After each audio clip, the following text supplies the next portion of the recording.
ঘরপোড়া গরু সিঁদুরে মেঘ দেখলে নাকি ভয় পায়। আপনি কি ভয় পাচ্ছিলেন যখন সালমান আলী আঘা ও মোহাম্মদ রিজওয়ান টার্গেটটাকে 150-এর নিচে নামিয়ে এনেছিল? তখনও তাদের হাতে 5 উইকেট, 437 রানের ম্যামথ টোটাল, ওই বিশ্ব রেকর্ড পাকিস্তান কি করে ফেলে? এমন ভয় যদি আপনি পেয়ে থাকেন, সেক্ষেত্রে সেটাকে কি খুব ভুল বলা যায় কিনা? কাইল মায়ার্সের মহাকাব্যিক 210 রানের ইনিংস বা 395 যেভাবে ওয়েস্ট ইন্ডিজ চেস করেছিল, সেগুলো মনে পড়ছিল? না, কিছুটা তো মনে পড়তে বাধ্যই আসলে। আপনি আর আমি গতকালকে আলোচনা করছিলাম যে এর আগে 418 রান চেস করার রেকর্ড রয়েছে।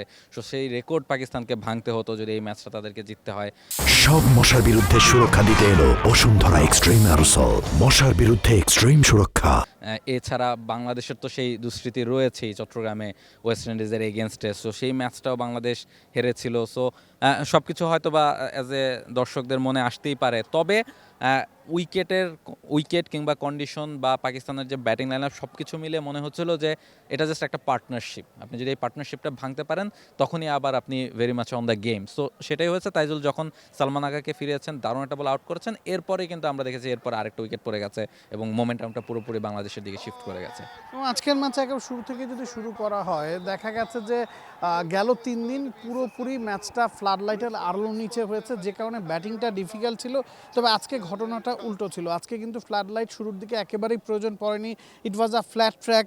বাংলাদেশ ফার্স্ট সেশনে 2টা উইকেট নিয়েছে, তবে 24 ওভারে পাকিস্তান 101 রান তুলতে সক্ষম হয়েছে। সেকেন্ড সেশনটা পুরোপুরি বাংলাদেশের ছিল। সেকেন্ড সেশনে যখন বাংলাদেশি বোলাররা আরও 3টা উইকেট নিয়ে নেয়, 200 রানের মধ্যে পাকিস্তান যখন 5টা উইকেট হারিয়ে ফেলে, তখন ম্যাচের দখলটা পুরোপুরি বাংলাদেশের কাছে ছিল। তবে থার্ড সেশনে ওই পার্টনারশিপটা 17 রানের ওপর সালমান আলী আঘা রিজওয়ান যখন যোগ করেছেন, একটু ভয় তো লেগেছেই। তবে দিন শেষে এটা টেস্ট ক্রিকেটে ওই যে আপনি একটা পার্টনারশিপ ভাঙার কথা বলেন, একটু মোমেন্টামের কথা বলেন, সেটা ঘুরে গেছে ব্যাক টু ব্যাক 2টা উইকেটে শেষ বিকেলে। অ্যাবসলিউটলি। এবং এই জায়গায় তাইজুল ইসলামকে ক্রেডিটটা দিতে হবে। বলা হয় যে ফোর্থ ইনিংসে বাংলাদেশের স্পেশালিস্ট বোলার তিনি, এবং ফোর্থ ইনিংসে তিনি কিন্তু কতখানি কার্যকর, এমন না যে তাকে উইকেট খুব বেশি হেল্প করছে।